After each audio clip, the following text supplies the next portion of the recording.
meetup. We've been going since 20 something or other, 17, I think. Yeah, we're really glad to have you here, and we're very proud to have these three super powered Angular supers to present for us. And they're going to do You Don't Know Stack. I'm going to let them take care of everything like that. I'm just letting a few more people in the door as we speak. And I hope you enjoy the show. I'll be quiet now. Cheers. Over to you guys. Okay, so I think I want to just kick it off before we go into the slides. I just want to kind of set the tone for how this talk started and where it came from, because I was talking to Sander. Him and his wife were here visiting us a couple months ago before, when there was no coronavirus, and we were just saying, you know, we really miss the community, and Sander, I think, is a gem, and he's really cool, but a lot of people didn't know who he was. Or at least well, probably a lot of people do know who he is. I don't know if you guys know who Sander is, but I think he's kind of an undiscovered gem. Anyway, so he was saying that he wanted to do a talk, but he wants to do a talk with somebody else so they could do all the slides, right? And I was like, we should do a talk together. That would be really fun. And I know that Sander does a lot of RxJS, so I was saying maybe we should kind of talk about RxJS. Let's take something that is, I really like to take something that's like kind of basic that a lot of people misunderstand, or something that's like confusing, and just make it super simple, right? So let's just take something that we find confusing and make it seem super simple. And he said, okay, well, let's even go further down. Let's not even worry about RxJS. Let's talk about like the JavaScript event loop, because this is something that a lot of people find confusing, and he's found a lot of people who like don't quite understand it, right? So we started talking a little bit about this, about the JavaScript event loop, and we're going to talk about this. But basically, he started explaining it to me, and I thought I understood it. I did not feel confused. I've been writing JavaScript for years. But then after we started talking a little bit, I realized I thought he was confused, but he's not. I was actually confused, and I didn't even know it. And so I took this thing that he made confusing, and I went and got Samantha, because Samantha is the visual magical. So I said, take this concept that Sander's explaining and show us. And so that's kind of how this talk created. So basically, Sander, can you just give us like a quick intro into the topic, and then we're gonna have Samantha share her screen, and she's gonna show us how she explained this. Well, basically, the topic is, we are going to mention the event loop. This topic is even smaller than the event loop. We are going to talk about the part of the JavaScript in the event loop. So we are going to talk about the JavaScript task queue and the stack in JavaScript. In our business, we are using words all over and over again and making things more confusing than they need to be. And then we are not understanding the basics. A lot of people don't understand JavaScript is a top-to-bottom language.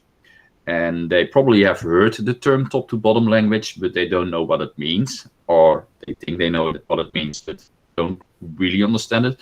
It basically means that JavaScript will always run to completion, and its program goes line by line by line by line until it's done with its task at hand, and then it hands over it back to the browser, and we go to the event loop part. We will go over this into more detail in a couple of slides. Slides. Samantha, it's your time to shine. I'm on it. I want you all to know that Samantha did pretty much all of the work for this talk. And Sander and I just had meetings with her. It was a joy. So this is what happened. Where'd it go? Okay. This is a visual talk about JavaScript and the event loop. I think we did we do introductions? So Sander and I are Angular GDEs, and Samantha is my daughter, and she works with me to teach. And then we bring Sander in because Sander, we call him the teacher of the teachers, right? Because a lot of us GDEs that are teaching in the Angular community go to Sander when we have questions. So he's like back there behind the scenes helping us with our demos before we go on stage. So Samantha does the visuals. Sander actually came up with the concept for this talk to begin with, and I'm the one who brought them together and brought them to you. Thank you very much. Mm-hmm. And this is the premise of the talk. So This is a very good talk, and if you have not seen it by Philip Roberts, you should watch it. It's a very good talk. This is where this talk started, because Sander told me to go watch this first before we really started talking about this. He said this is probably the best explanation that he's seen. And what was the other one, Sander? Jake Archibald? Yeah, Jake Archibald had seen this talk, and he did a take on it, and he made it. He has way better visuals, and he has a little different way of explaining. This one is more technical. The one from Jake Archibald is a little bit easier to understand. And our talk is related to this, but it's not really it's not meant to be like a replacement. It's kind of a companion. So we would also recommend that you watch this talk as well. And our talk just kind of goes into a little bit more detail there, because there are a little bit that I still was confused about after I watched this talk, and that's what we're going into here. Yeah. Those talks are talking about the whole event loop, what is going to happen, but they only mention sideways the JavaScript part, and JavaScript has a pretty big and a pretty small part at the same time in the whole event loop system. Perhaps we should not be blocking it. Right. Okay, let's get into it. So, starting off, it's super simple. We want to show, this one basically shows the top to bottom language very well. So, on the right, we have the animation. On the left, we have the code sample. On the top shelf in the animation is the task stack, and the bottom shelf is the task queue. So, if we play the animation, each one of the boxes is a line of code or a task. So each one pops on to the stack and then off when it's completed. And this is synchronous, top to bottom. Super simple. And JavaScript is a synchronous language. So easy, right? Easy. Too easy. Easy. I really need the ping sound on the end of the animation, though. You have to make the bing sound. Oh, okay. Otherwise, we have to get audio into this whole GIF thing. But Okay, yeah, Sam, I will play it try again, to do and the Sander bing will do the- sometime. Okay, there we go. Okay, don't forget. Here you go, Sander. On and off. This one's super simple. Bing. Good job. All right. That was better. Oh, we are getting there. Yeah. Okay, so the second one, this is where we introduce functions that call other functions. So you see this. So now we're going to go up the call stack. Up the stack. All right. And it's, again, this should be very simple. I think with the animations, it's just Bing. All right, and so I think this was covered in the other talks too. So this is I think this is pretty simple still. This is still pretty simple, but there is a factor of confusion. People think that the JavaScript task is something different or something sideways of the task queue. It is. The JavaScript stack is basically of no importance. It's just a list of functions that are being called, and they will roll down when they are being done. They have no effect on the task queue. That sounds stranger than it is. They are, in fact, they are part of the task queue, but this is how we visualized it, because it really doesn't matter that much how deep your stack is. As long as it's done within 4 milliseconds, we are fine. I think we can go to the next slide. So so this, we have the output, and this is, I think, where it all starts to come together with the task queue, because, well, let's just watch. Okay, hold on, don't play it yet. Wait, let's talk about what's going to happen first here. Okay. Because there's this. Okay, so this set timeout could be anything, right? It could be what are the three things, Sander? It could be an HTTP call. It could be. It can be basically any DOM API that is being called that is async. It can be a HTTP request. It can be a WebSocket. It can be a user click. It can be, I don't know, an interval. It can be anything that works asynchronously, which is basically almost everything in the browser. That is why we think that JavaScript is an async language. Spoiler, it isn't. It's a sync language. It's working in an async environment, and it deals pretty well with it. So the next couple of slides is really where it started to get a little bit confusing for me, because I started to argue with Sander there, and I was like, Sander, are you sure you know what you're talking about? Because the way that the order just kind of confused me, and that's what we were. So I want to kind of talk through this before we show it to see what you guys think will happen, because the set timeout. So in this case, it's going to go the console log first, and then the set timeout, and then the first set timeout is shorter than the second.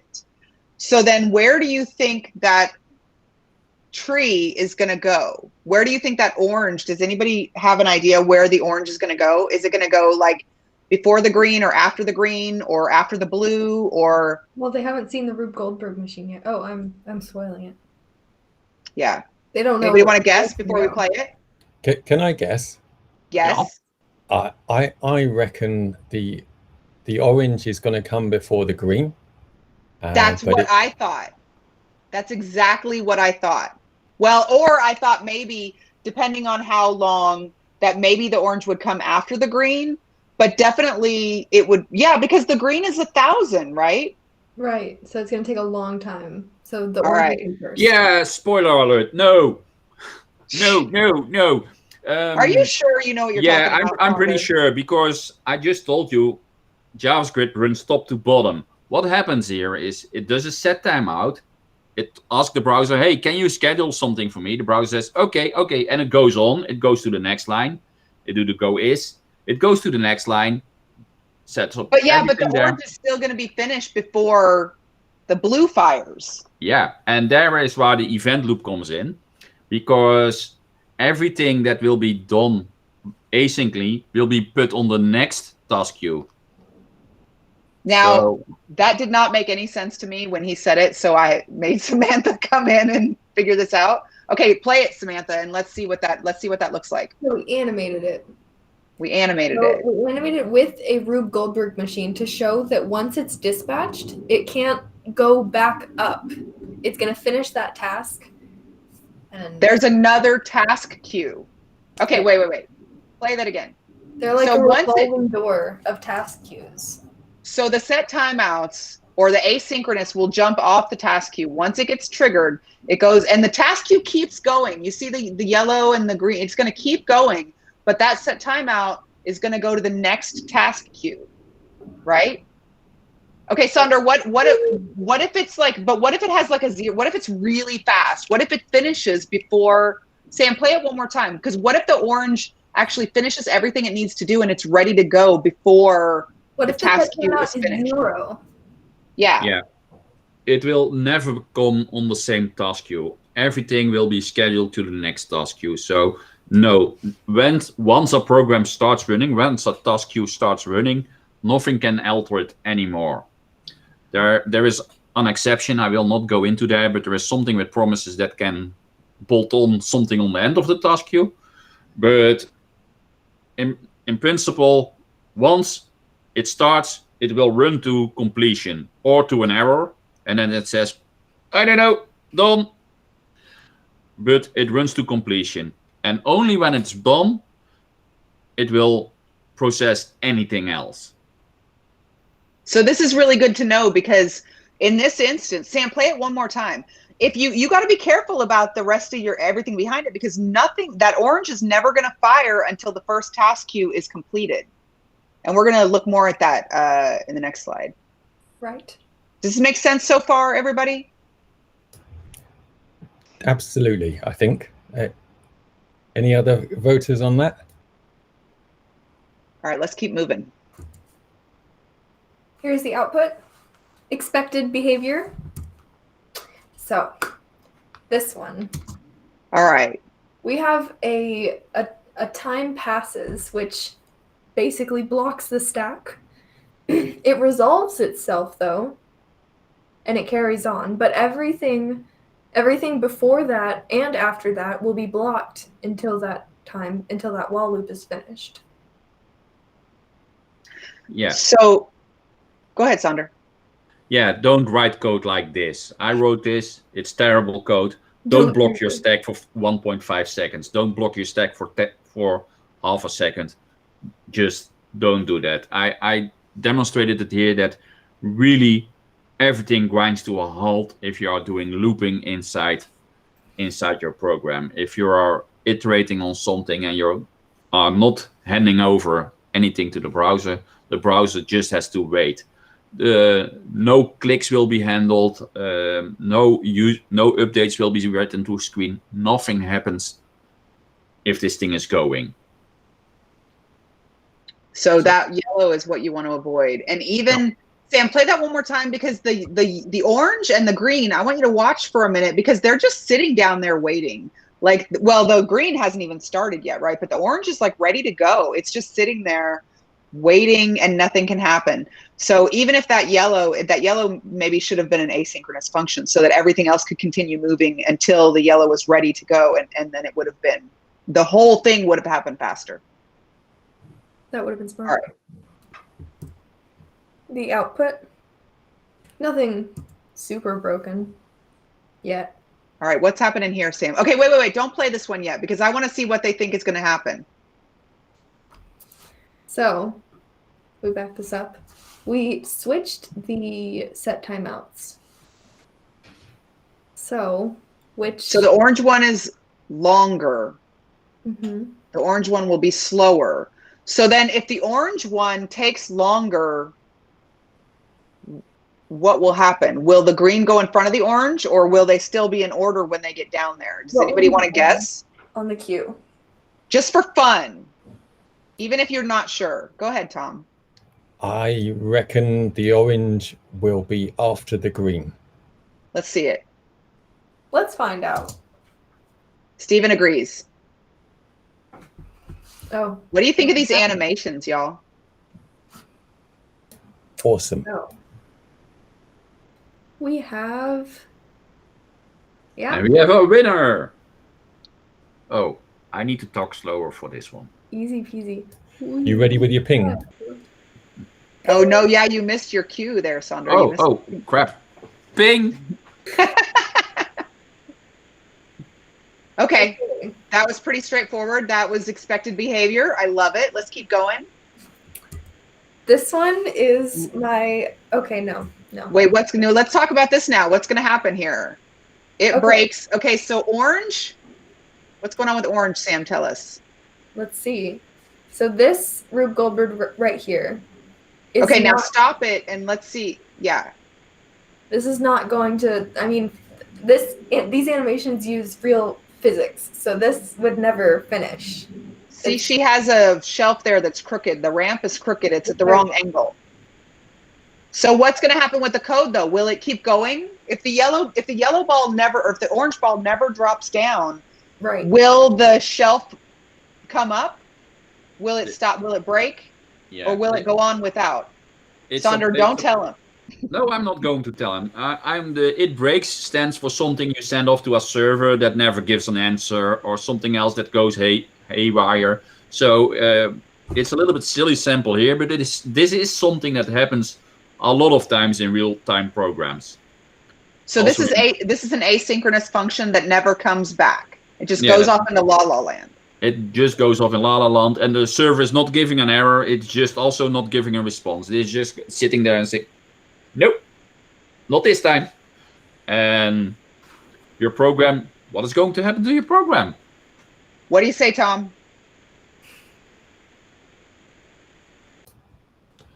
I reckon, because it's asynchronous, I reckon the green might complete. Okay, so it's going to go ahead and move on with its life without orange. It's not going to wait. My goodness, it's a bit of a wild stab in the dark, because I'm used to having an error thrown after a timeout on an HTTP request. So yeah. So I'm not so. Are you sure actually here. doing timeouts on your HTTP requests? I normally receive them. I think my browser takes care of me. Ideally, an error would be good, but there's not an error coming. It's just going to La La Land. It's not ever coming back with any answer at all. All right, Sam, let's see what's going to happen. So I think the question is, what will happen to the return request when it goes up to, so it's just sitting there, it's never going to come back. Bing. And there it goes. All right, so exactly like you said. Tom, you're very good at this game. Yo. just moves right on. All right. So this is Around the world. Yeah, this is another thing that people get a little bit confused about, because if it's async and something happens in the async thing, your code is not going to wait for that. It's not even going to know about it if it's not giving any kind of signal. And if you're just assuming that it is there at a certain time, you might be in for a surprise, and not a nice surprise. Han has a question. Go Yeah. ahead, Han. Do we do questions now or afterwards? I can also write them Anytime. down. Oh, It's that not was the like question. terribly long. Anytime, but afterwards. Okay, I was wondering about animation. Does the I had the impression that the browser schedules a microtask after it's been finished and not before. So could you roll back the animation to the one where the yellow box was already in the next microtask queue? And yeah, that we did that for the animation. You're right. It only puts something on the next task queue. I'm getting myself killed here. It's only putting something on the next task queue when the thing is finished. So when the micro task is finished, then it will put it on the task queue. There will be no empty slot there.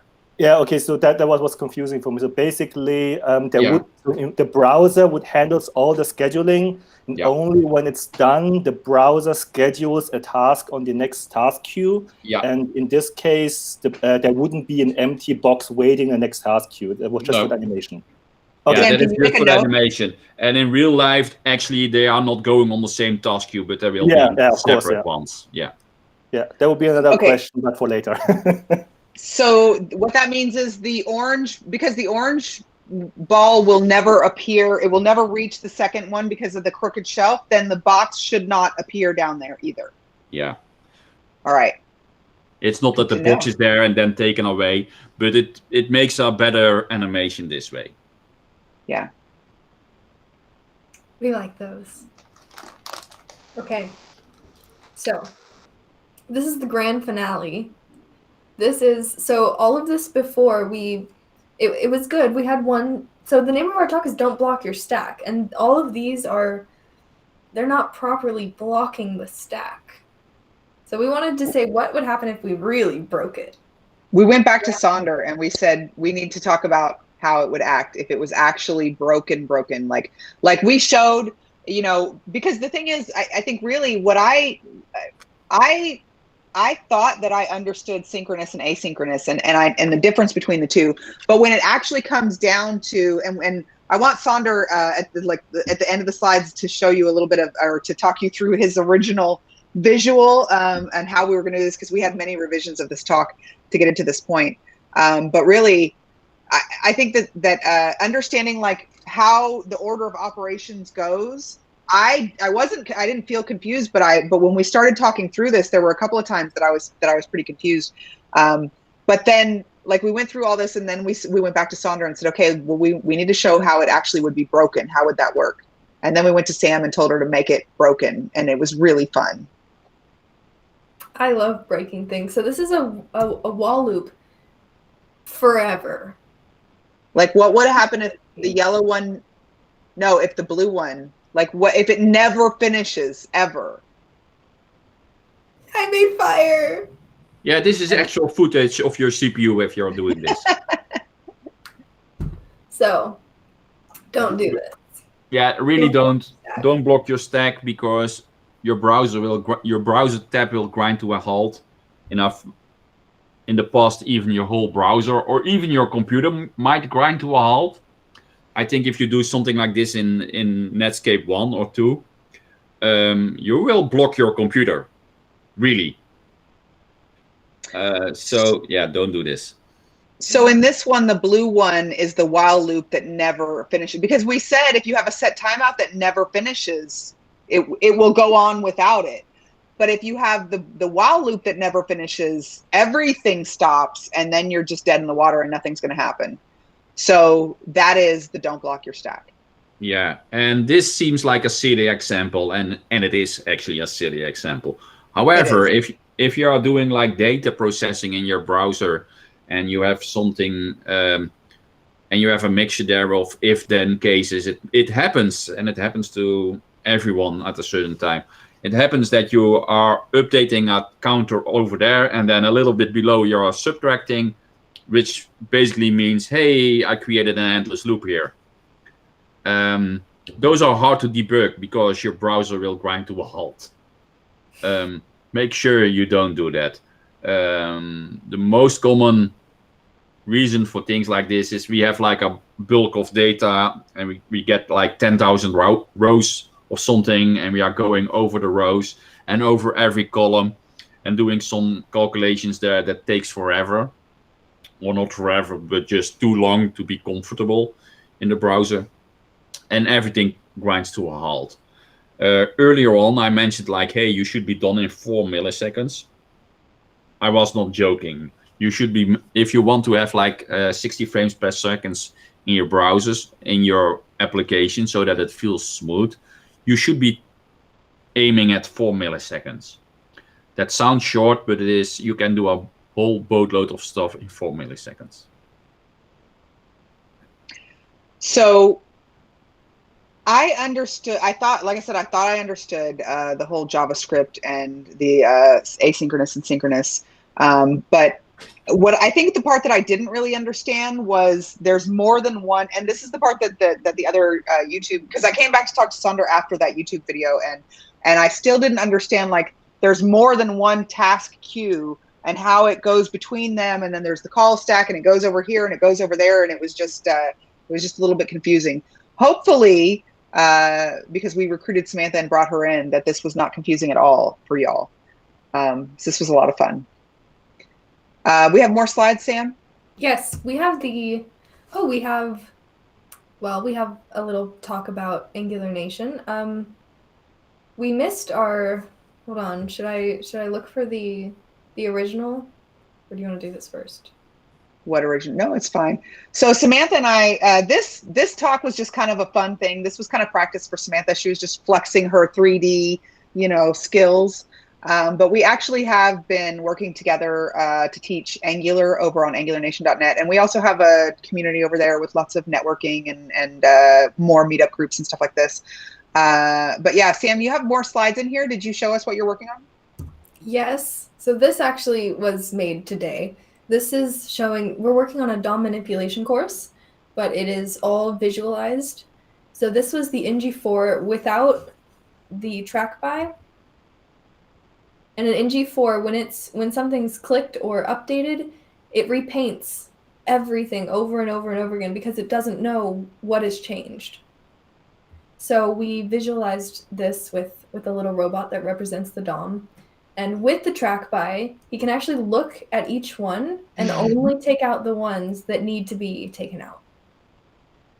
Which is faster. Which is much faster. This is the difference between, and we also will have code, so we'll see it in the code. Obviously, we'll have code demos for everything. But this is just Sam's visual representation of ng4 with and without track by, and like what is the difference. And so basically, because Sam is dyslexic, so she really learns a lot better with visuals. And so all of the things that we're teaching have visuals like this so that we can kind of see. And so there's a lot of, this little robot, I get the biggest kick out of him because you guys, Samantha is silly, okay? So there's like, you'll laugh at it anyway, it's a lot of fun. And so we're trying to do some advanced DOM manipulation techniques, and then we get stuck sometimes and we go ask Sander for help, and he makes sure that everything is working perfectly, and it's really cool. And Sander just showed me some really cool stuff this morning that we're putting in this course that I'm very excited about.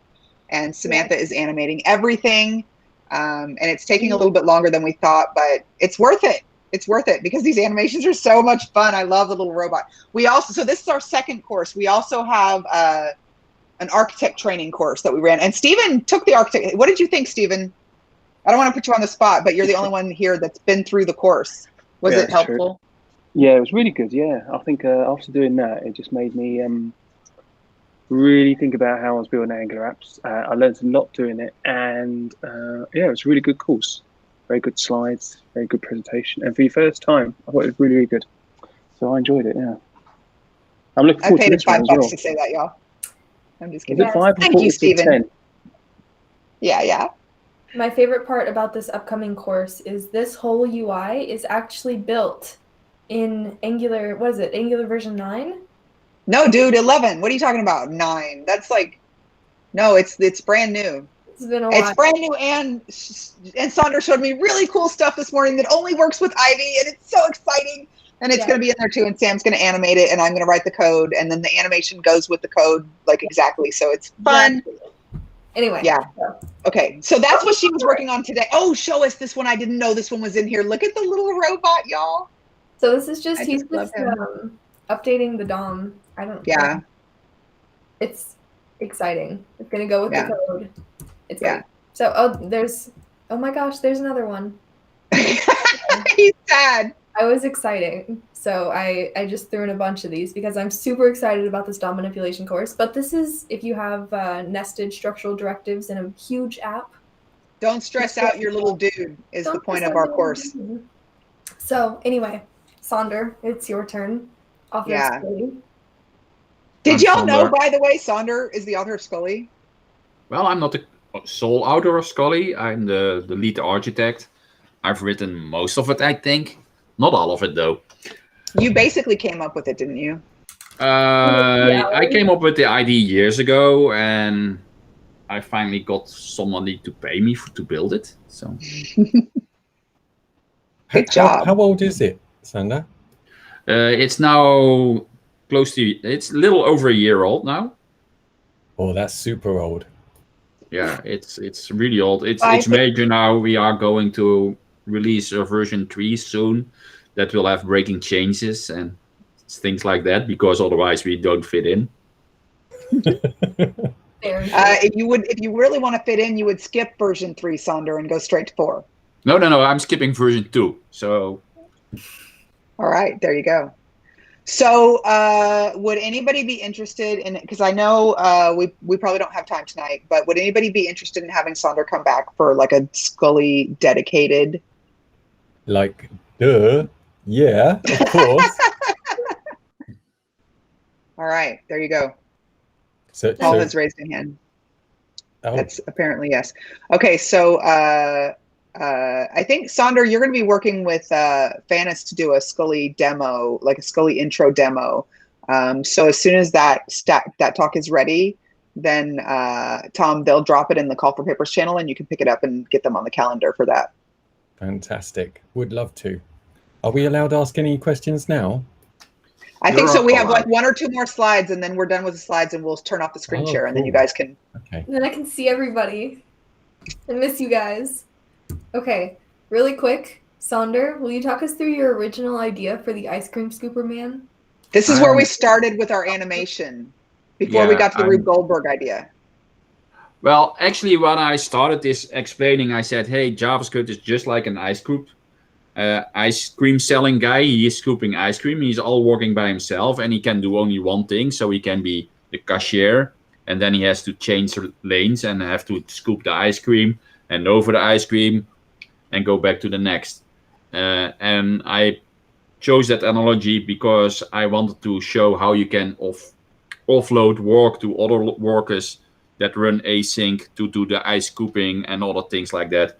But pretty soon that whole metaphor run into trouble with how JavaScript technically works. So then we came up with the restaurant ID.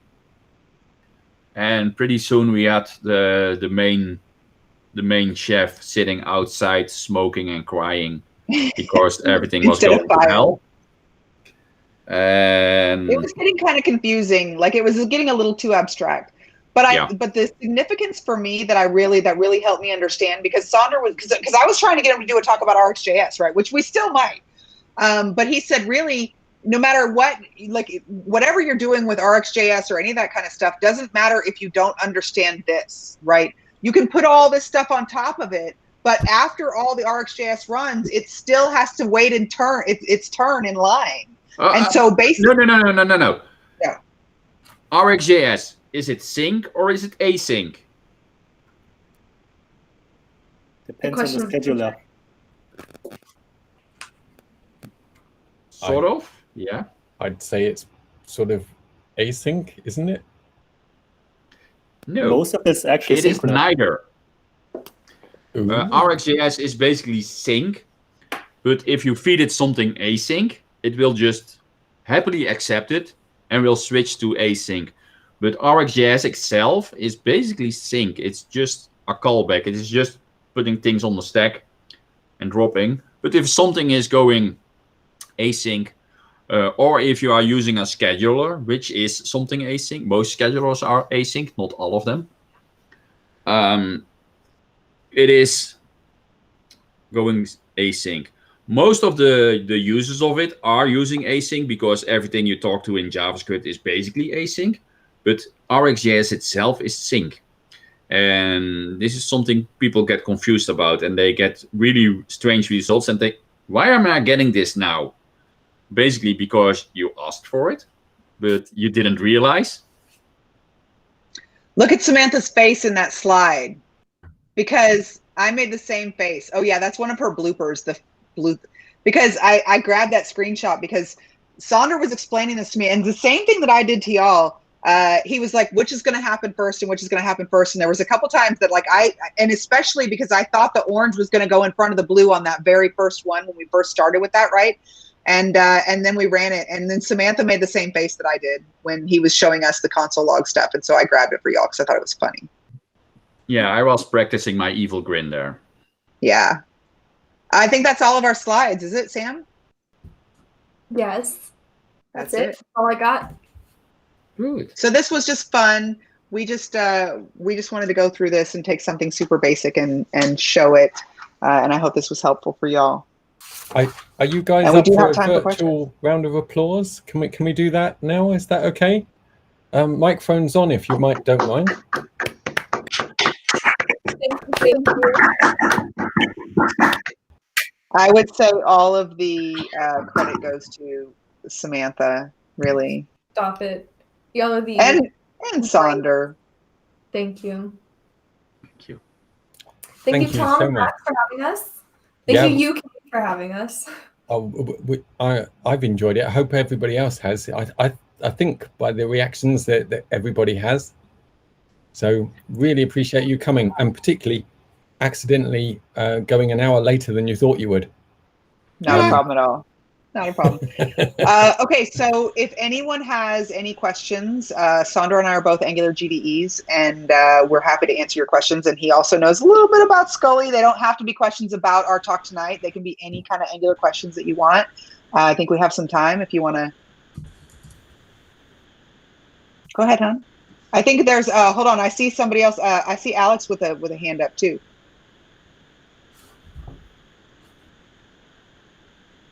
Maybe? Okay, we'll come back. Go ahead, hon. All right, thanks a lot. So I have like two questions. The first one concerns about the 4 milliseconds Sanders mentioned. When you Google 60 frames per second, you get a lot of 4 milliseconds.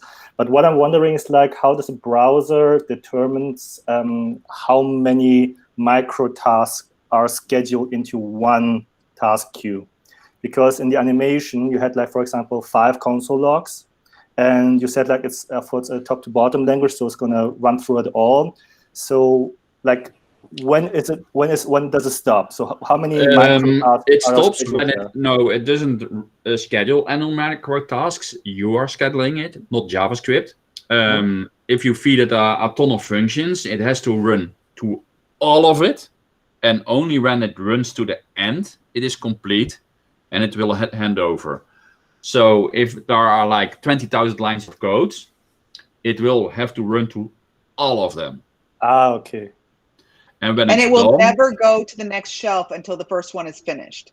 So if you have synchronous and asynchronous stuff mixed, right, Sander? So the first shelf could be really, really, really, really long, but those asynchronous ones will never, nothing will ever happen until the first thing runs all the way through. And that, I think, is inherently the part. Yeah. That's really where I was confused. Because I thought that when the set timeout finishes, it will be the next in line. And Sander said, you're wrong. Yeah, that is not what happens. And also, it's not that it is not happening, but the next task queue will never be activated until the first one is done. So you can have like 20 finished jobs, if you're still working in your first task queue, they are just going to sit there and never being processed. So only when your program is run to completion, it will hand over the control back to the browser. The browser will update the screen, do whatever, and update the animations, do a lot of painter stuff, go over the talk. They go in real details there. And then the next task queue, it will turn over the task to JavaScript, and it says, oh, I have a number of tasks, and it will go run those. Also to completion. And so that's why I did like a task shelf, because that is actually what happens. If there is a boatload of things, it are micro tasks, so there might be a little bit in between. This is technical, but you should see it as one task. So like those things are going next to each other and they will be blocking. So there are a couple of small exceptions there. So if I, for example, have a click event and I do a lot of processing, and that function is calling a lot of other functions. So basic every function that is invoked are being put into this one task queue, because it has to run through all functions. It builds up the execution stacks, and it goes up and then back down. Yeah, it goes.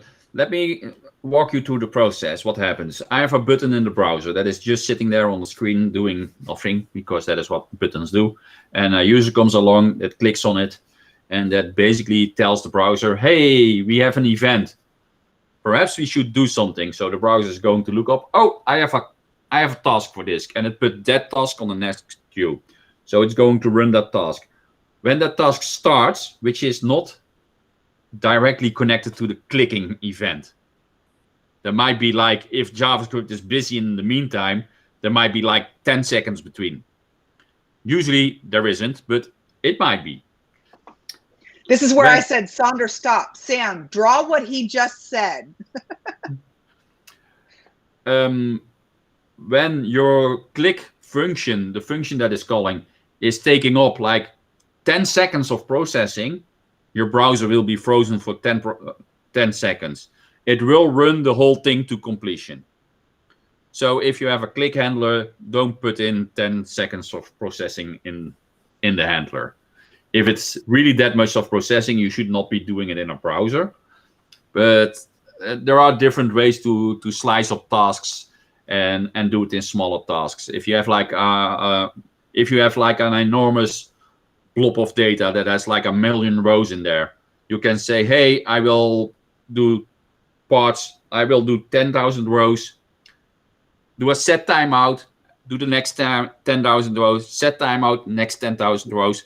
So the browser has some breathing space available. Cool. So that leads me actually to the next question about ng-for loops. So what Angular actually does under the hood. Let's say, for example, you have like 2 nested ng-for because you're rendering a grid. And you have, let's say, 100 or 1,000 by 1,000. And you do a click event, you fetch some data, you got the data, and you want to render it. And what I had a problem so far is whenever I want to render, let's say 1,000 by 1,000 cells, are there any reliable event listeners I can hook onto to know that it is actually finished rendering, that Angular has finished processing everything? Because I have a notable gap between what it blocks, basically. It takes a lot of time to render it, the ng-for, and I don't know when exactly finishes, and I don't know if I have an event listener, for example, to show a loading spinner. You don't need an event listener. So what would I do in that example? Just do a set timeout 0, and when that fires, your processing is done. Oh, that's smart. That is awesome. Right? Sander, Don't you thank love you. this guy? That's the nugget of gold. Thank you, mate. That's smart. So basically what I'm doing is like if I'm causing the browser to render through the 2 ng-for or 3, for example, then it's going to block the whole current task queue. That is going because Angular is written in JavaScript, and if you are going a boatload of processing, which is 1,000 by 1,000 are 10,000 cells. Angular has to do quite a lot of scripting for every one of them. So that is a boatload of processing to do. Basically, if you can set it off and just do a set timeout 0. Just make sure that in that task you're not triggering the thing once more, because yeah, it's funny if you say it like this, but I have seen this happening. A lot of people are writing code like this. Really smart. Yeah. And because if it's done, the next task you will come in, and okay, you can do whatever you want there. Just don't consume a boatload of time again.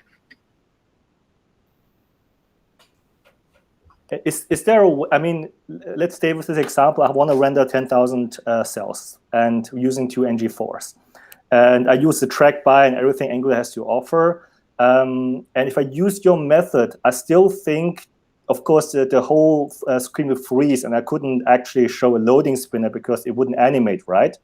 Is there a way, because in animation, you usually do like this was a browser request animation frame function, so you can actually split the calculation and have some animation rendering in between. Is there something I can do with Angular there?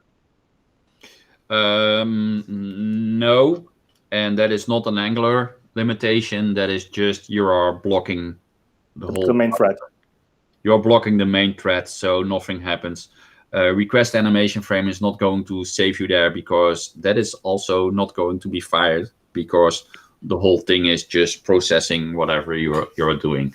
Word of advice: don't do that. Don't do 1,000 by 1,000. No. Okay, that's just for learning example. Yeah, it makes nice examples if you're working with it. I say go do it to find out what the problems are, but really pagination is your friend, or virtual squalling. Of course, yes, of course. Just try to keep your DOM below 1,500 elements if you want to have it snappy. And 1,500 is low, I know. Yeah. But you have to consider there are things like stupid phones like this. Well, this phone probably will not have a problem, but most phones will have a problem. Sorry, could you say that again? 50 DOM 1,500 elements is 1,500. 1,500. 1,500. Thank you. Yeah. 1,500. Right, got you. Sorry. Sorry. Accent. I'm working with Americans most of the time, so if there I say 1,500, they go, what? I say 1,500. Oh! Thank you. I'm glad I translated that for us British.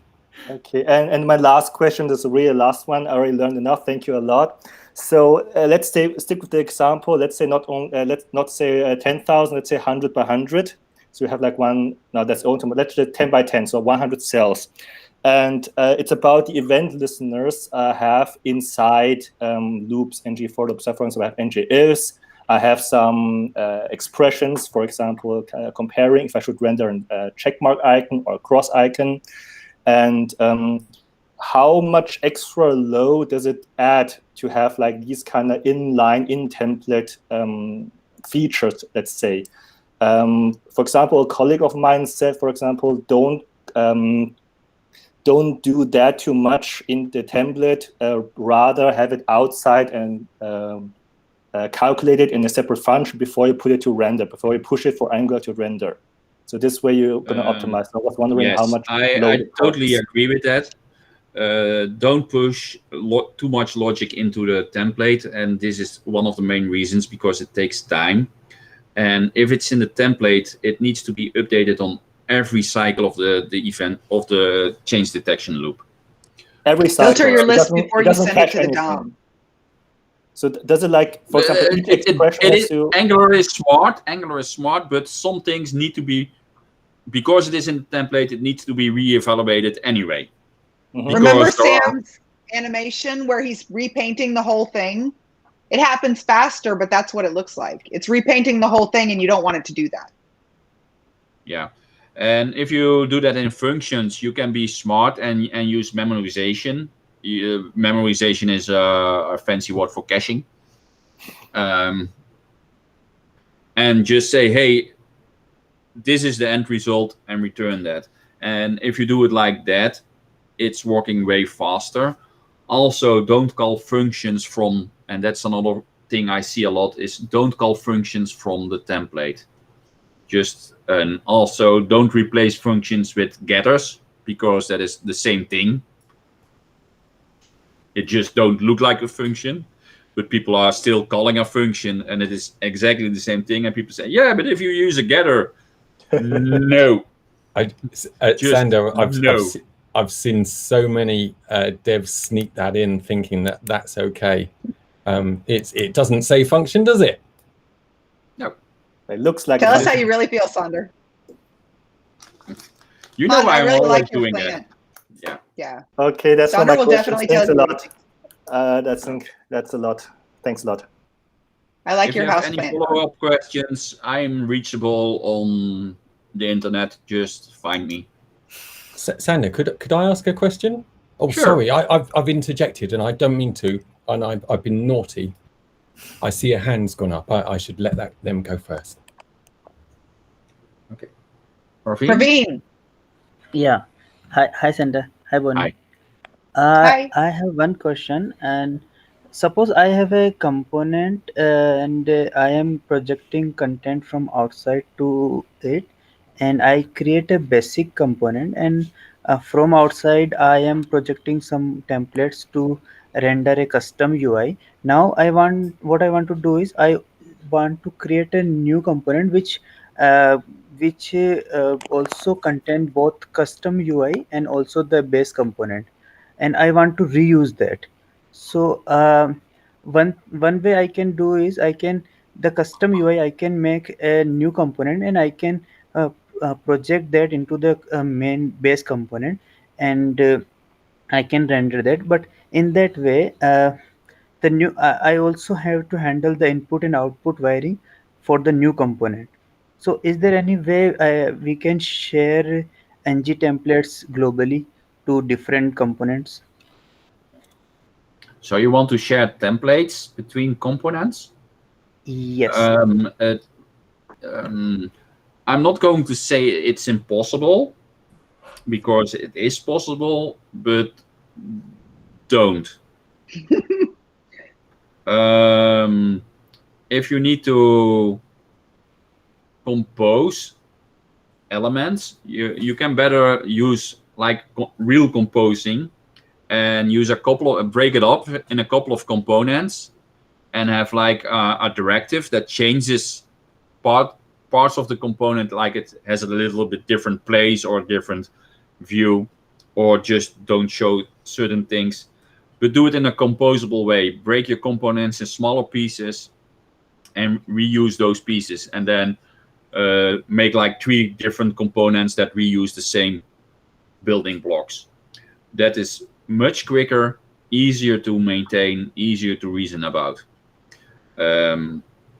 You can change templates on the fly if you want, but it is not for the faint of heart, and it is not a practice I would advise. Don't you love this guy? I think the irony is fantastic. Darius, your webcam looks, did you get a new webcam? You look very crisp today. It's very nice. Except the mic, but we can't hear he you. puts his mic on the other side of the room now, so... We can see you really well, we just can't hear you. I don't have a good mic for that. Yeah. Well, it looks great. It's a really nice camera. Good job. You had a question, Tom? Oh, yeah, thanks. I think, if I may, can I start with a compliment for Sander? This is cheesy, but I've just recently started trying Scully, and I am blown away by how easy it was to just do the hello world. That is shocking. Okay, it makes I'm gonna call it out, Angular Universal look hard work. Okay, so thank you. I'd like to ask a little question about it. No problem. Or actually, maybe mention a situation first, because as soon as I managed to get my Spike working with a real app for my client who in the team that I'm working. The DevOps guys got a hold of the Spike that I'd created, and then started tweaking it because they wanted to wire it into the CI. And they did an ng build with a -- deploy URL and a -- base href. Okay. Yeah, we have a plugin for that. Yeah, exactly. We discovered by inference rather than finding it in the FAQs, but it's kind of obvious when you think about it, because the dist build that it relies on, if it's pointing to an illegal path, it's not going to find the JavaScript files and therefore can't hydrate. But we struggled with that one because we were a bit stupid. Okay. Yeah, I'm sorry about that. Yeah, there is nothing Scully can do about that. I so deserved that. I walked into it. Oh my goodness. Cool. That was good. That was good. I'm sorry. Go ahead. You're entitled. It's okay. So a quick question then, right? How do we have a config so that we can develop on a Windows machine with WSL at the same time as having a pipeline using Linux? Well, take a look at our own repo, because we have Jorge is working on Windows and he's doing the work on Scully itself on Windows, and he's doing the same things you are trying to do. I'm on Ubuntu, I'm on Linux, and we have like a GitHub pipeline there too. We have also CI. So basically you can all use the same config. That is not a problem.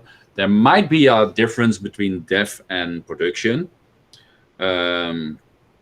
What you can do is use an environment setting or whatever way you use in Node, because the config is just basically a Node application, a part of a Node application. So everything you have available in Node is available in the config. I get it, because it's a TS file, so you can just make it dynamic yourself. Oh, wonderful. Yeah, that explains everything. Okay, it's so simple. Yeah. Again, yeah. Don't you love this guy? Yeah. You see why we're friends with him? He's awesome. He's a bit patronizing, but he's awesome. He's fun. Sorry, back at you, mate. Yeah, I mean, I did my sort of proof of concept using a Mac, but my DevOps guy is Windows, heart and soul. So it's good to hear that we can integrate with both. Thank you. There is no problem. We have Macintoshes in our team. We have someone uses a Mac. We have someone that uses Windows, and we have someone that uses a proper computer with Linux. I thought you were that guy. Yeah, I'm that guy. No, basically Windows is an okay operating system now, but I was developing for a couple of things and I needed Bazel support and I needed a couple of other things, and back then Windows was just not there. And once I switched to Linux, I really liked it and I stayed. Before that I was like 35 years on Windows. So I know the pain of Windows developers. Me too. I think yeah, I've been about 30 years on Windows. So hi. Yeah. Are you joining the dark side, Tom? You look a little tempted. I surprisingly not particularly. I find some things excellent and better, and I find other things hopelessly rubbish. And how did they get away with that? So there you go. It's a middle ground. Yeah. But yeah, the machine is awesome. It's the most powerful machine I've ever had. So yeah, it's cool. But enough said about my laptop. Yeah. Thank you. Does anybody else have a question? Go on, stick your hand up if you will. Praveen, go ahead. I think Praveen might have had his hand still up from earlier. Oh, okay. By the way, if you happen to come across, go ahead, Han. one thing, if you have questions after tonight and you wish that you had remembered when you had Sander in front of you, we will also have Sander answering questions next week. I think what is it, Sander, Tuesday night? When we were talking about this, talk that we were going to do with Sander, and Sander had an idea that he said he'd been wanting to do for a while, which was he wants to do like Ask Us Anything. And I was like, I don't know, that could get a little bit crazy because we've had people crash our meetups, and we don't want to do that. But in a smaller group like this, it works out really well. So we started that once a month on Angular Nation. Sander just sits there and answers questions. It's actually Ask Us Anything with all the GDEs, but Sander knows everything. So if you want to come and ask Sander questions every month, starting next week, go ahead, Han. Okay, so I'm going to use this opportunity and ask something other related than stacks. If you project a component into another one using content projection, ng content, and usually, let's say I have a outer component, let's call it the parent component, and I have a child component which I'm projecting into the parent component. And in the child component, I want to inject a reference from the parent component. Usually you can use like at host, just to grab the hosting component's reference. But when I'm using content projection, so I have like another component, and I'm using parent component outside and child component inside. And I want the child component still to get a reference to the parent component. And is there a smart way to accomplish that without using some services or other things? I would do a service because that is the easiest way to accomplish this. Mm-hmm. You can use, there are a couple of tricks that you can use in developer mode, which are not available in production mode. So they are useless if you want to deploy that thing. Okay. This feels a little bit like deja vu of this morning, because I probably pretty much got the same question from Bonnie this morning. Great minds think alike. You can use at host and inject the host if you know what the host is, and that's the easiest way. I think you are building something that has tight coupling, and you should take a look if you really want to do it like this. Perhaps you can go like another way, rearrange it a little bit different, and engineer it a little bit. What you told me about what you're trying to do, because this was really because I'm doing this advanced DOM manipulation course, right? And so I wanted to show some examples. And he was saying, it's actually a really simple example. It's trying to build like reusable components, and the parent. So you have this concept of like container components, smart components, and view components, blah blah blah. And the container component, these are the most outside component, are providing their own services for state management. So I don't want to import them via a module, because otherwise it would just stay in a module. And if I have several instances of this parent component, then they would share a single state service. So I want to provide that state service into the parent component. So each time I'm using a parent component, I have a unique state for everything within. And all the child component inside should be able to retrieve it via dependency injection. Now, the reason why I want to use content projection is, of course, have view customization, because you don't want to abstract your view into components. You want to keep the views as flexible as possible. So, for example, I have like a parent list, and that holds a lot of logic in a state service, which is provided by the parent list. But the item which should be rendered themselves, I want to project them into this parent component. And therefore, I need the child to grab some state from the parent, and that is what I want to accomplish. Do you get the construct here, or is it? So you have like a child component that needs to get a little bit of state of your parent. Exactly. We should collaborate, Han, because your code is so close to my code. This is like so close to what I'm working on right now. I think it's a typical use case for everybody who wants to get into like modular component development. At some stage, you're going to come across this topic, how you want to do the right abstraction between logic and view. And what I learned is that don't abstract your view, your template. Just keep that flexible possible. And that's why projection is so cool in Angular. But so far, I'm yet to find a way to grab the state very easily. So there are some tricks you can do, but none of them seems really elegant or very dry or very, let's say... If you have things like that, there are a couple of solutions. Personally, I like to introduce an event bus in my system. A what, sorry? An event bus. Event bus, okay.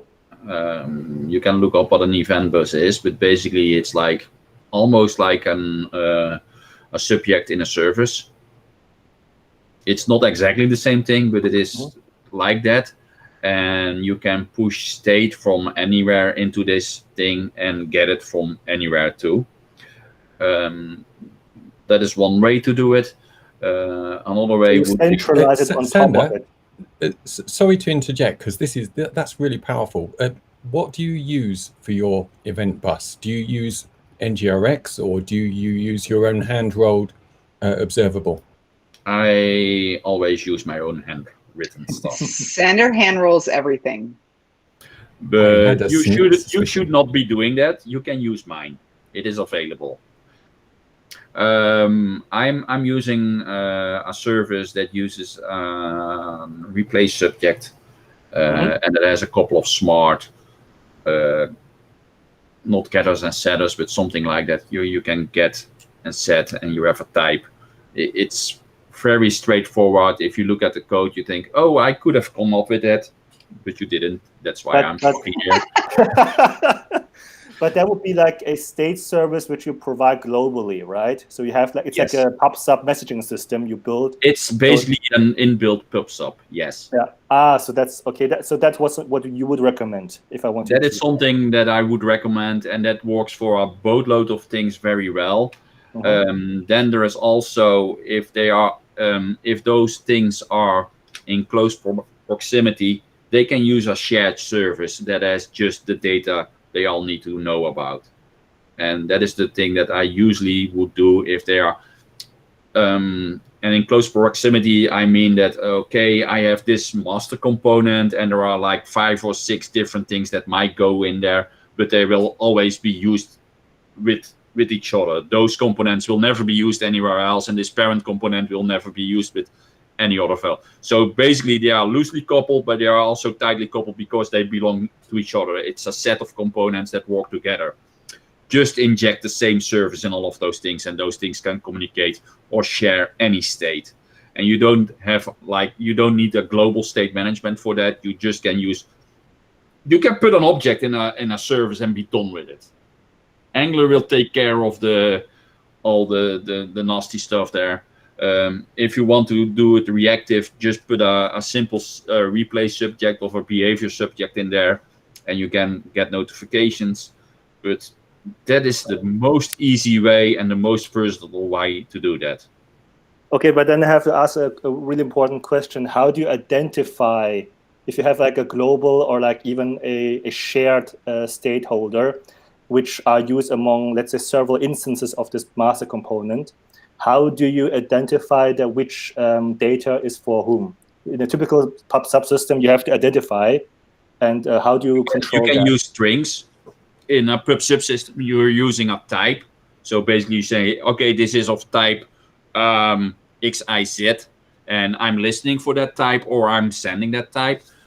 There are smarter ways to do that if you're using a service, and I didn't say you had to use a global service. I said you inject a service. Basically, you can provide the service.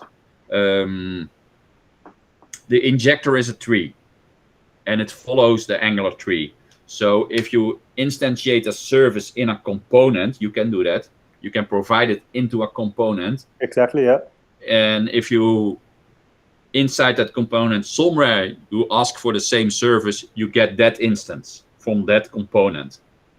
If you have like 5 instances of that component, they all will have their own instance. So in that place, use the Angular injection system, inject it into your component. You can also do it on module level. So it's shared along the module, which means that all the master components will share the same instance. That's another possibility. Or you can go the other way and say, okay, I will have a global service, and I'm using the component, the parent component itself to identify. You can use the this from the parent component to be the identifier. If you get what I mean, that's a little bit. Yeah, of course. Yeah, the thing is, like, we wanted to avoid polluting global services as much as possible because of misuse. Yeah, but I didn't mention you should make a global service. I said a service, and you can inject the service to where you need. You can say, hey, this service is local to this module, or even to this component. Now I get it. So you write the service, but you can decide on the fly where you want to inject it. From there on, in the injection tree, you can get that service. Would you still, but you, for example, this parent master list component would still need an identifier. So you would probably pass. Then you don't need an identifier. If you have like, if you inject your service, if you, no, it's not injecting. If you provide your service from your master component, it is only available to that master component and its childs.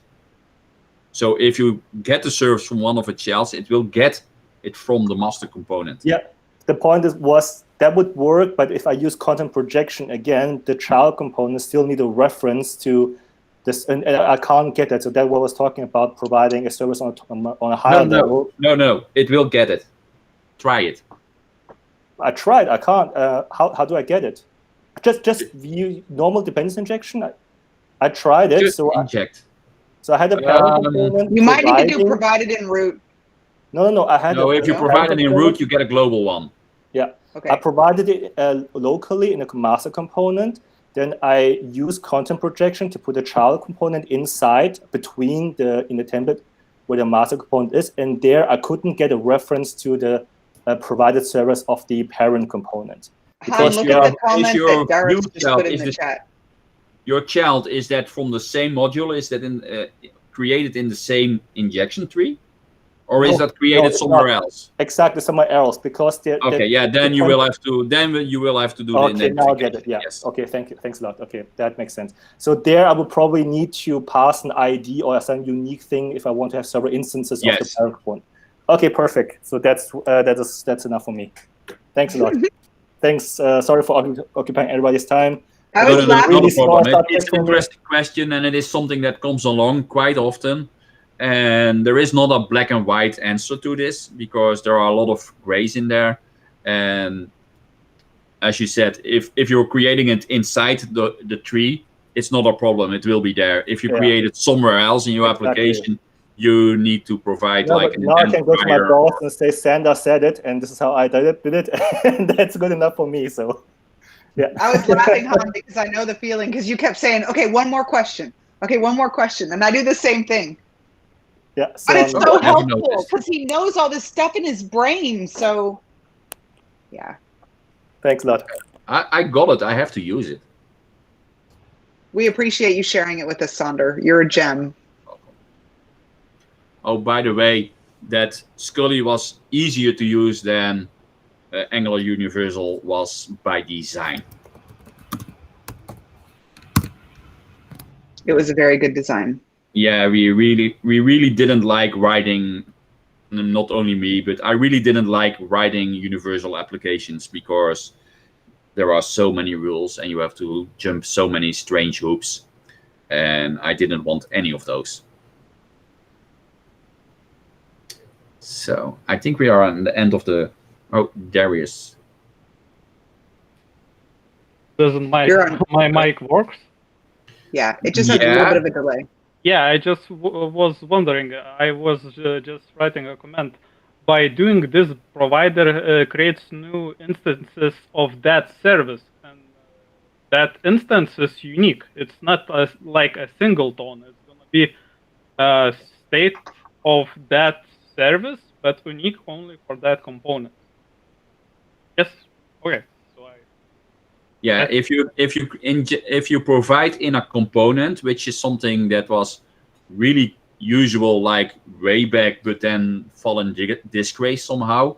But if you provide in a component, you will get a unique service for that instance of that component. I think for the instance, it might be for all the components. I would have to check. If you provide by constructor, I think it's gonna be shared with all those components. If you provide in providers by component, it's creating new instance of that service. There is some rules around that, and every time I need to look them up. I know it's possible though. Cool. Thanks, guys. Are we out of questions now? Now's your last opportunity, because I'm thinking we can wrap this up, because these guys they're an hour before us, as are quite a few of our audience, in fact. But yeah, I think we cross-posted this over on Angular Nation, so we got some overlap. One last question: Samantha did use Blender for her animation? Heck yes, yes. Yeah. Representing, yes. Show us the picture behind your shoulder, Sam. Yeah, can you see it? No, we can only see the bottom of it. Whoa! There it went. Ooh. Did you just knock it off the back? Uh-oh. There went the camera. Sorry, Sam. There's Tom Rosendahl. He wrote Blender. And yeah, we speaking at Blender conference. Anyway, yes, Blender. Blender and Angular together make for a very fun presentation. Yeah, which is also just a good reminder here at the end that Samantha and I are working on this advanced DOM manipulation course, which is we're actually going to be taking some of the same stuff that Han and Sander were just talking about. And I'm writing the code, and Sander's helping me get all the code working, and it's like brand new, working with Ivy and everything. And then Samantha is like showing us how this works under the hood, and we're putting it all together, and we're going to teach it. And don't forget, we have Sander once a month with his Ask Us Anything, which it started out with Ask the GDEs, and we had like all the GDEs, but really I think Sander's the star of that show. As you can see a little bit of tonight, you can see how fun this is. Yeah, I think it's probably worth an extra double mention, isn't it? To anybody who's not on Angular Nation, it's probably worth a visit. It's worth your time trying to get in. Do we need to give them an invite to get them in? Well, okay, so you know what I'm going to do, because I'm going to go look this up. I have like this super secret. I have a link for an APAC. I want to give you guys a link because I don't want you to share this publicly, but I'm just going to drop it in the chat if I can find it real quick. And then you guys can join and you can bypass the whole approval process. How does that sound? That sounds awesome. And it's very community spirited, just like this Hangout is. All right, and I'm going to put it in here. Please don't share this. But this way, you still have to like, put in your name and everything, but that way you don't have to wait. So normally, if you wanted to get into Angular Nation without this link, you just have to put in an email. The only reason why there's a delay is because we have actual humans that click on it because we just don't want like spams and bots and trolls and stuff. So all the people in Angular Nation are humans. But other than that, like you don't have to like write an essay. You just give us your email address and wait less than a day, and that's it, and you're in, right? So it's not anything special. It's not anything complicated. It's just a little bit of a delay because we have actual humans that are letting people in. But you can bypass it. Just click that, and you should be able to just go straight in.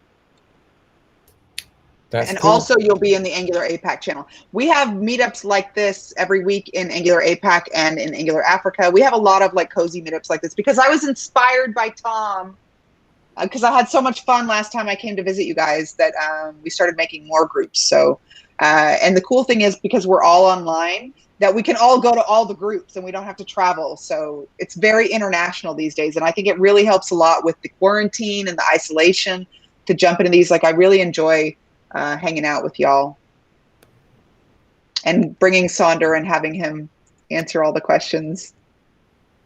Tom, I want to thank you for having us, and I hope the next time I will have like a better haircut, like after Corona.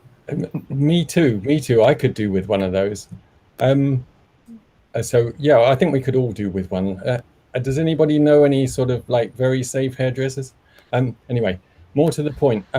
If anybody's got something to say that might benefit our community as they listen to it, they are welcome to raise their hand at this point. I think at this point I'd like to say that oh, I see we've got a visual, but if I may, I'm going to come back to you, Sander, because you've had lots of words so far, so I'm going to give you your turn in a minute. Both Max and I, who organised this meetup, we've both got some good contacts for some British jobs. If you're interested, that's all we're going to say, because technically we don't advertise jobs, but I've got some a permanent job down in Brighton, and I've got a good contract up in London. Okay, you're welcome to reach out to us, and I dare say a few of you have got that kind of thing going on as well, but you're welcome to pipe up if you do. That's how you might also post that in the professional networking channel over on Angular Nation, because there are some people over there that are available for hire. That is a fair comment, and I think ought to happen, particularly on Max's side. Max, you onto that? And then they can come. If they are interested, they can just reach out to you directly. Cool. Thank you. That's a good shout. Yeah, so I think we ought to allow Sander to speak because he had his hand up. But Max, did you want to pipe up? Go ahead.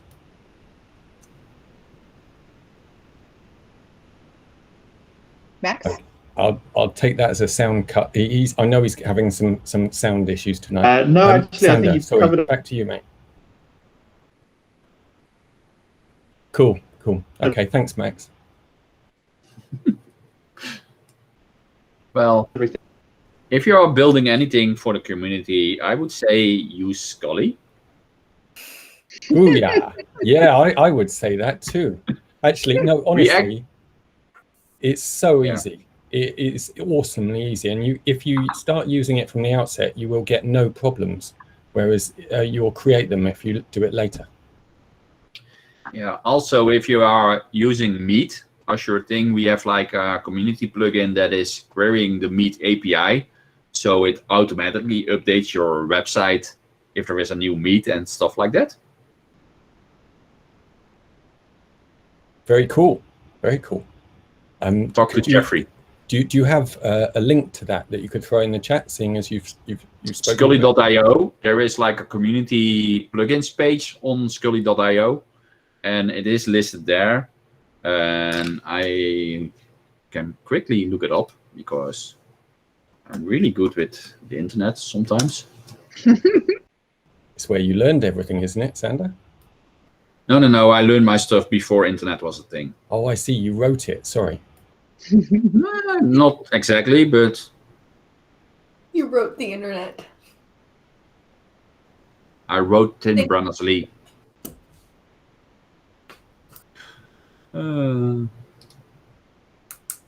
That's not entirely true, though. Not entirely. Do you guys know when I first met Sander, I didn't know him very well, and I also didn't know Angular very well. But he said some kind of outlandish things with such confidence that I wasn't really sure in the beginning if he was crazy or a genius. Now I know, but in the beginning I was like, either he's crazy or he's really smart, one of the two. Do you know, when you say now you know, is the answer both? No, Totally. He's definitely, yeah. Well, he does know what he's talking about, and I've learned not to argue. Well, I say I have learned not to argue with you, but it's not that I don't argue with him, but he's very patient, and sometimes I don't understand, but I know not to doubt him. I don't question. I'm like, are you sure you know what you're talking about, Sander? Well, I felt really silly after saying that a couple times. He's like, let me show you. Yep, good times. Probably we don't have a link for it just yet. I'm going to talk strongly to Jeffrey. Good luck with that.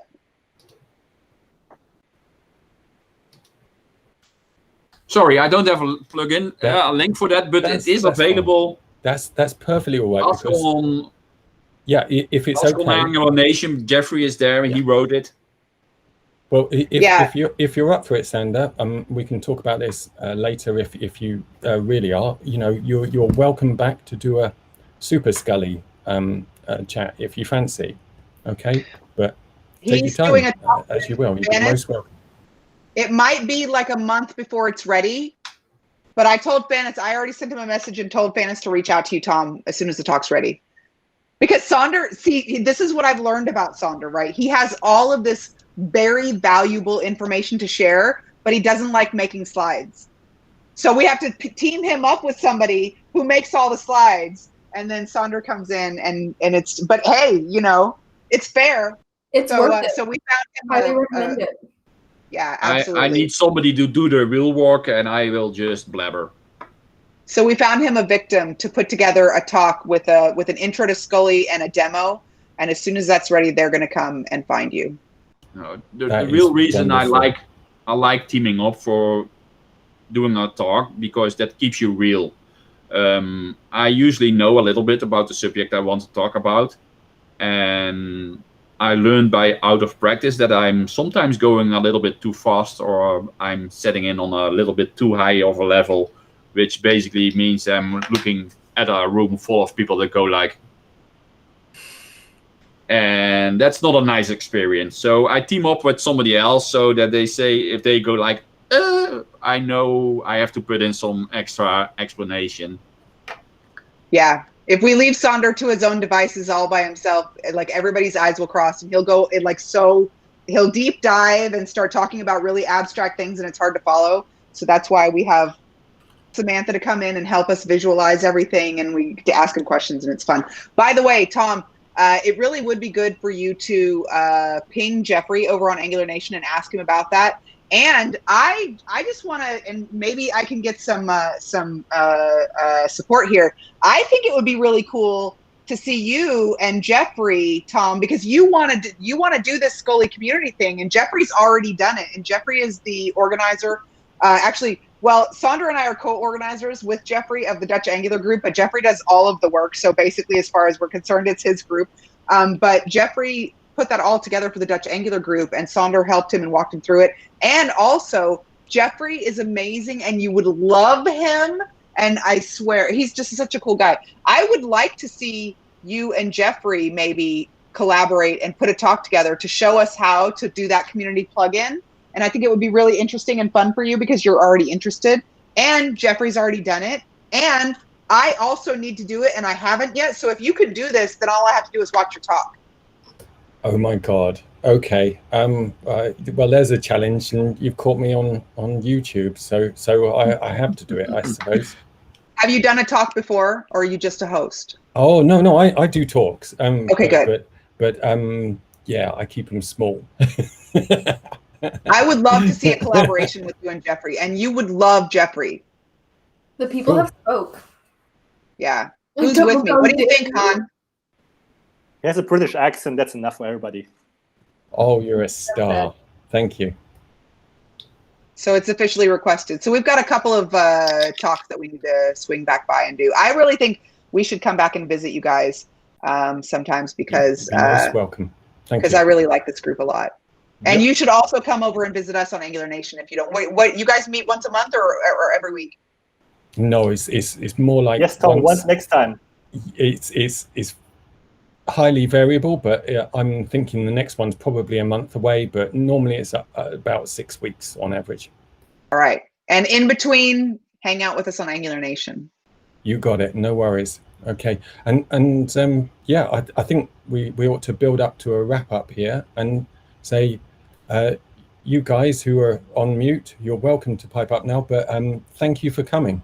It's been a pleasure to have you, and it's been a pleasure to have these 3 famous Angulars peoples coming and doing the thing. And if you guys feel like presenting as well, you come and pipe up because we like people talking. Okay? Thank you. Thank you, Tom. Thank you very much, everyone. Thanks. It was our pleasure. Farewell, and see you around next time. Thanks, guys. Bye. Cheers. Bye. See ya. Cheers. Bye. Bye. Bye.